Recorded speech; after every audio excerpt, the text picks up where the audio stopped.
Oh, now I just had to think. Where am I again? Hello, everyone. We are in 56, 57, and 58 in the book of Psalms. Uh, had a wonderful time yesterday with my grandson and in the middle granddaughter. And it's just amazing how mm, I love that feeling on how my grandchildren love to be around me. And of course, we ended up doing what my daughter has an art table. Okay, it's the dining room table. It's just an art table, and especially my granddaughter, she's constantly drawing and coloring and doing things like that. She reminds me very much of myself when I was little. And then my grandson's very much into physical stuff. Anything that has to do with a ball. And he gets into plenty of trouble with it because, hey, if you can't play outside, why not play like you do outside inside? And it was nice. We had a nice conversation about that with a balloon. And also, he's 9 now, so I told him that there are things you can do now when you realize that your energy level is just getting too high. Yes? And so, anyway, we had a really amazing conversation, and he was really attentive listening while we were playing with a balloon. Yes? Okay, just say. Balloons are pretty safe, right? To kind of do with whatever in the house. Yeah, you guys don't know my grandson. But anyway, but he's also, he's, I said, drawing and art is you have something in your mind and then to be able to channel that through your hands. Your brain tells you channel it through your hands, and then putting it on paper or he's very good at sculpting too. I said that's really amazing when you can do that. I said not everyone can do that, right? Not as precise and this and that. So he ended up drawing this character. It looked like an anime character or something. I said, "Hey, that's really good." And he's like, "Yeah." I said, and then he drew another one. Didn't ever color the other one. And then he drew another one. I said, "Why don't you make a third one? And then we all color them in. We each have one to color in." And he's like, "Oh, that's a great idea." So he did. And I showed him how to outline with a black marker, right? And then I said, see, now it's like a coloring page. So we did that, and then we hung them all, as portraits kind of on the wall. That's great. I loved it. Anywho, it's so amazing to children sometimes don't realize their talents. They don't kind of get uh, what they're capable of, or their other interests. For example, in my grandson's case, not just throwing a ball around, right? Yes, and to see and how they flourish with us as parents and grandparents, kind of watching and oh wow, that's really I should encourage that a little. Yeah, just kind of yes, the seed is there, yeah, and then it gets watered a little. There's the little sprouts, and then we continue to water them some more. Yeah, of course, always in a positive way. Anyway, I had a great time. Oh, then my daughter and I ended up going to a store. Oh my gosh, I'm not even going to. And we ended up just having the best time in that store with all the goodies and the sales. And okay, I'm just saying. This lady comes up to us. At one point, we were on the phone with my daughter here too. Hey, we found this. Da, da, da. And anyway, my daughter goes, "Mom, you don't have to yell. She can hear you just fine without yelling through to the phone." I'm going, "Oh yeah, yeah, yeah." It was so funny. This lady comes up and she says, "Oh my gosh, I just have to tell you guys, I've been listening to you, and it made my day because it reminded me of my mom and myself. Kind of doing doing the same thing. And so we ended up talking for a little bit. And she was an older lady, so I'm assuming that her mom may have already passed away. But it's just the little give and take, uh, the joy that my daughter and I just had being in that store. And we were kind of, yeah, verbal about it. Yes, it's fun. That makes it fun, doesn't it? Yes, all right, all right. All right. Just had a wonderful, wonderful birthday, wonderful Saturday, and it's going to be a wonderful, today is the third Advent Sunday. Yes, oh, we got one more to go. Children are so excited. All right, so we are in 56 in Psalms. To the chief musician set to the silent dove in distant lands, a Mishtam of David when the Philistines captured him in Gath. Be merciful to me, O God, for man would swallow me up. Fighting all day, he oppresses me. My enemies would hound me all day. For there are many who fight against me, O Most High. Whenever I am afraid, I will trust in you. In God, I will praise his word. In God, I have put my trust. I will not fear. What can flesh do to me? All day they twist my words. All their thoughts are against me for evil. They gather together, they hide, they mark my steps when they lie in wait for my life. Shall they escape by iniquity? In anger cast down the people, O God. You number my wanderings. Put my tears into your bottle. Are they not in your book? When I cry out to you, when my enemies will turn back. This I know, because God is for me. In God I will praise his word. In the Lord I will praise his word. In God I have put my trust. I will not be afraid. What can man do to me? Vows made to you are binding upon me, O God. I will render praises to you, for you have delivered my soul from death. You have not kept my feet from falling, that I may walk before God in the light of the living.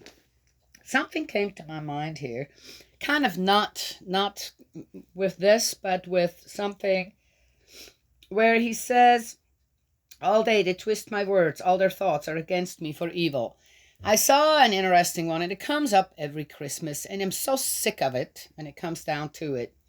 Yes, I know that Christmas time, Christmas is a pagan, Roman holiday or something at the time, if they got this and that, and it's become Christmas because the Christians at that time had to hide underground. And they celebrated Christmas kind of pretending in the way that the Romans had it, or however the pagans it came into with the gods, and made it their own with the birth of Christ. I would say then, now I'm not practicing an evil practice.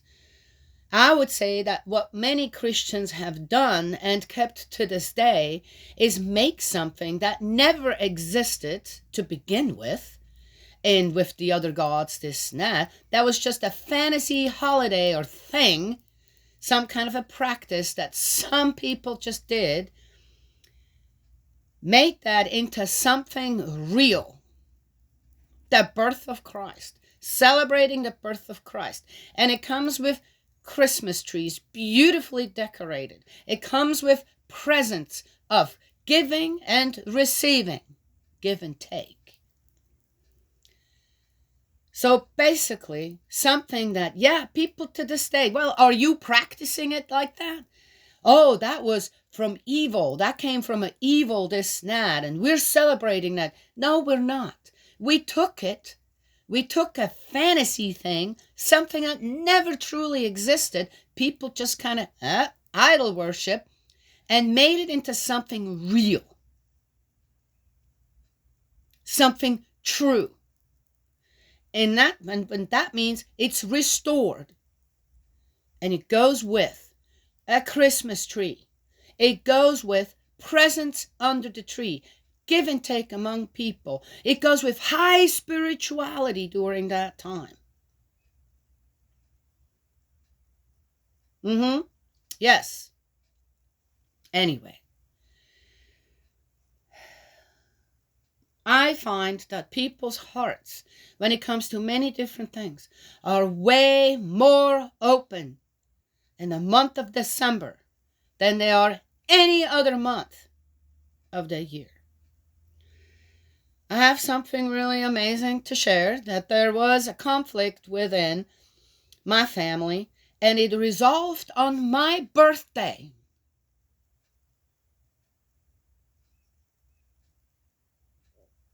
It was an amazing, wonderful gift to me. And I've no doubt in the way everybody had been inspired, it came from my heavenly parent. That's your gift for your birthday. You prayed long enough for it. Yes? And, of course, it wasn't just about the praying, but about the guidance that one gives as well when there is conflict in the family. Yes? All right. So, then Santa, of course, was mentioned. And Santa, of course, if you put the letters in a different, it says what? You know what? Just, I'm not even. It took me a while to get past I'm not really liking this Santa stuff either, because of where I grew up, and that was not a part of nothing of my culture. And on how the Christ of birth, the birth of the Christ of birth, the birth of Christ, the Christ child, little baby Jesus, was kind of pushed aside. Santa is most likely in every household that celebrates that in the United States, but the nativity scene most likely not. Oh, so now, well, again, it is as it is. Now, what am I going to do? Be unhappy the whole Christmas time because of something I disagree with? Or then again, oh, well, someone said that actually Santa means, come on now, you can switch letters around in a word and make something negative out of it or something positive. All right? Done. It's so stupid when I hear stuff like that. Why not just eliminate the S, the A, the N, and the T out of our alphabet? That would do it, wouldn't it? I'm just saying.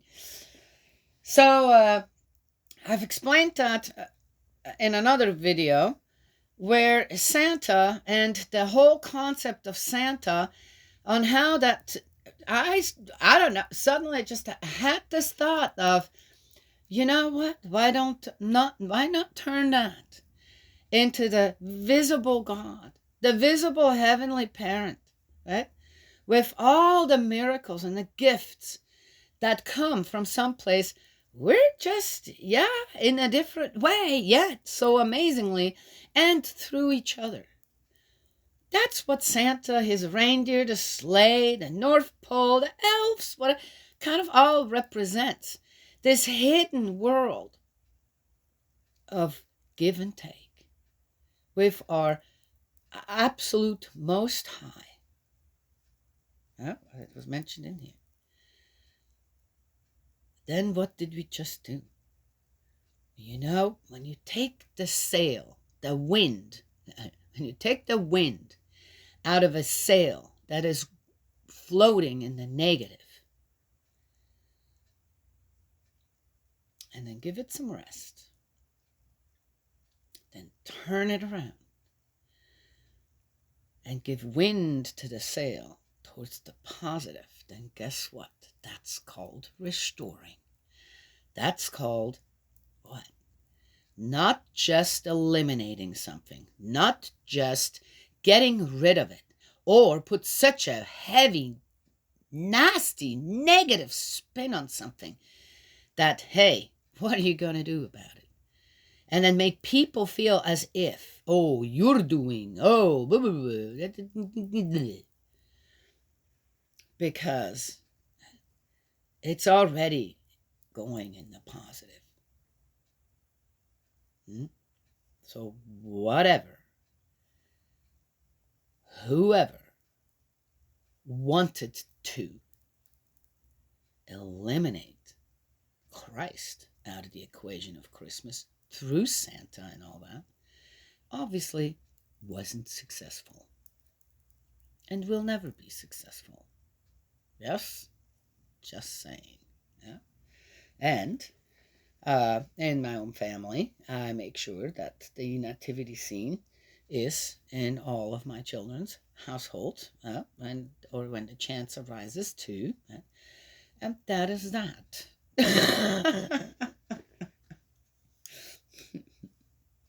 So, next, Psalm 57. I had my say, didn't I? To the chief musician set to do not destroy. Aha, there we go. A Michtam, I have no idea what that is. I need to go to find that out. Of David when he fled from Saul into the cave. A lament. Is that a different word for lament? Michtam. No. Be merciful to me, O God. Be merciful to me, for my soul trusts in you. And in the shadow of your wings I will make my refuge, until these calamities have passed by. I will cry out to God Most High, to God who performs all things for me. He shall send from heaven and save me. He reproaches the one who would swallow me up. God shall send from his mercy and his truth. Oh, God shall send forth his mercy and his truth. That's a nice line right there. Yeah, which goes for Christmas. God shall send forth his mercy and his truth. No matter what anyone else wants to make out of something, I think is an amazing time. There.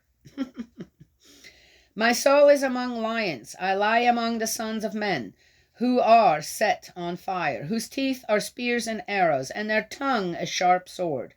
Be exalted, O God, above the heavens. Let your glory be above all the earth. They have prepared a net for my steps. My soul is bowed down. They have dug a pit before me. Into the midst of it they themselves have fallen. My heart is steadfast. O God, my heart is steadfast. I will sing and give praise. Awake, my glory. Awake, lute and harp. I will awaken the dawn. I will praise you, O Lord, among the peoples. I will sing to you among the nations, for your mercy reaches unto the heavens, and your truth unto the clouds. Be exalted, O God, above the heavens. Let your glory be above all the earth. That is a song. That comes through as a song. I think that in many ways, David was, yes, never to be a king. David was never meant to be a king. God never anointed him to be a king. But what I find interesting, and if he would not have been king, if he would have not been involved in all these wars and fighting and I don't know what, his songs and his prayers, his poetry, what would that sound like? He was meant to be. He's the one that established the choir, the musicians in the temple. Right? He was the one who established all that, brought that into being.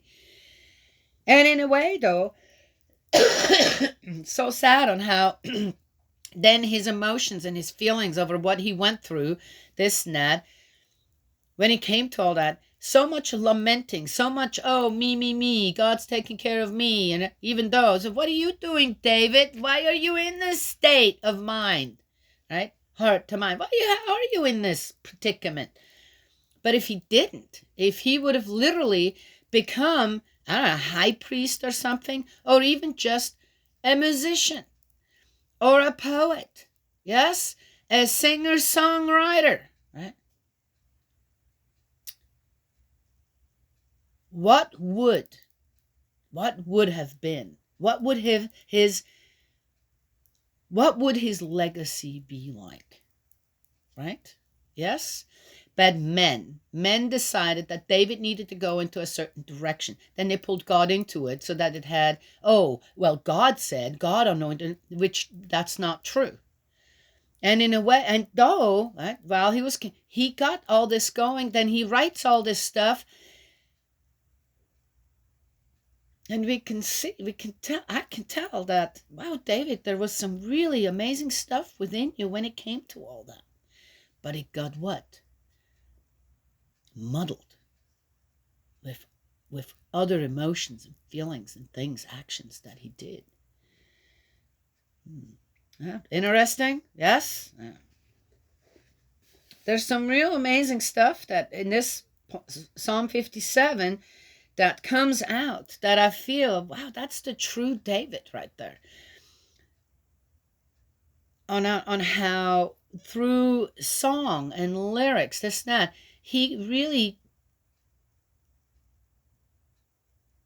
manages to present God's heart, except for then when the other parts you're going, why would you put that in there? What does that have to do with anything? Yeah. Well, musicians, poets, they're very emotional people, so it all comes out, right? Yes. But what if David would have gone in a different direction? Would have seen the true suffering of the people, and in a way would then also have guided the leaders. Would he have been this famous? Would he have become this famous? Would his lyrics, his songs, this snap poetry, would it become that famous if he would not have been king? Yeah, right there, right? Yeah. But seems to me, we don't know. We will never know. He could have really guided the people with song and praise and beautiful created poetry, poems, this and that, lighten the people's hearts, or elevate people's hearts. Yes. All right. Interesting. I mentioned my grandson, right? Yes. Okay. And his other different. It's not just sports. It's other things that he's really good at it. Finds joy in, really. Yes. Psalm 58. To the chief musician set to, oh, wait a minute. Is the same? Oh, to not destroy. Michtam of David. Do you indeed speak righteousness, you silent ones? Do you judge uprightly, you sons of men? No, in heart you work wickedness. You weigh out the violence of your hands in the earth. The wicked are estranged from the womb. They go astray as soon as they are born, speaking lies. Their poison is like poison of a serpent. They are like the deaf cobra that stops its ear, which will not heed the voice of charmers, charming ever so skillfully. Break their teeth in their mouth, O God. Break out the fangs of the young lions. O Lord, let them flow away as waters which run continually. When he bends his bow, let his arrows be as if cut in pieces. Let them be like a snail which melts away as it goes, like a stillborn child of a woman, that they may not see the sun. Before your pots can feel the burning thorns, he shall take them away as with a whirlwind, as in his living and burning wrath. The righteous shall rejoice when he sees the vengeance. He shall wash his feet in the blood of the wicked. Ugh, why would anybody want to do that? I know. So that men will say, surely there is a reward for the righteous. Surely he is God who judges in the earth. That's the end of 58.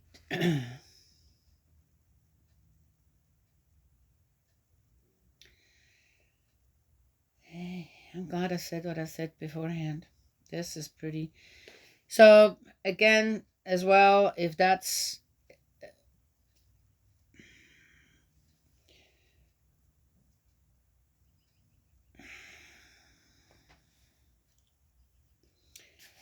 So sad. It's just sad for me to read this stuff in a way on how, again, that last part in 58, you want to learn on how to be very articulate with your words when it comes to your own resentment towards other people. No one in specific is mentioned here, though I'm assuming Saul and all his retinue is meant here, or it says all the people again. There's no. Okay, David, not everybody was bad. Not everybody was after you. Eh?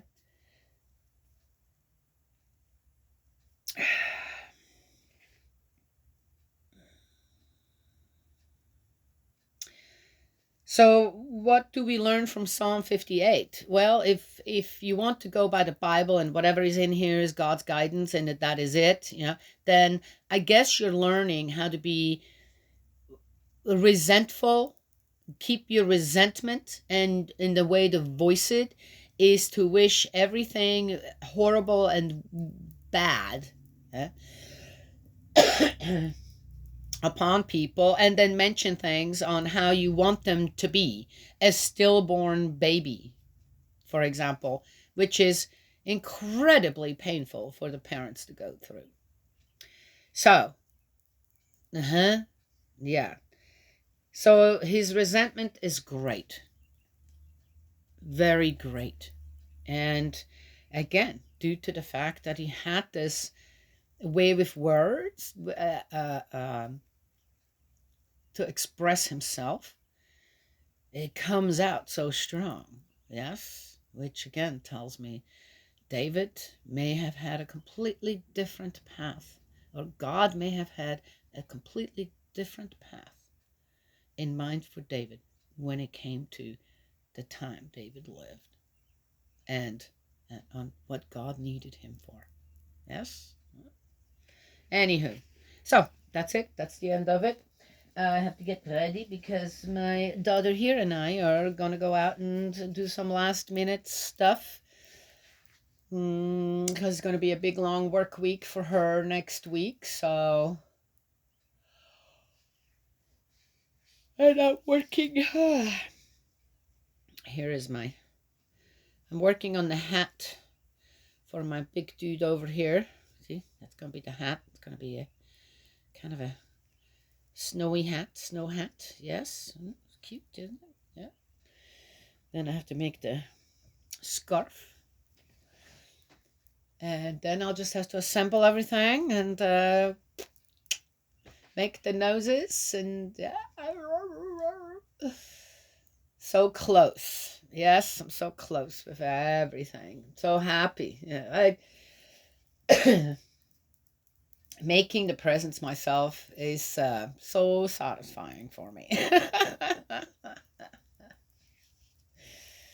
I love that. So that's all. That's all I have to share today. Third Advent Sunday. Third candle burning. One more to go.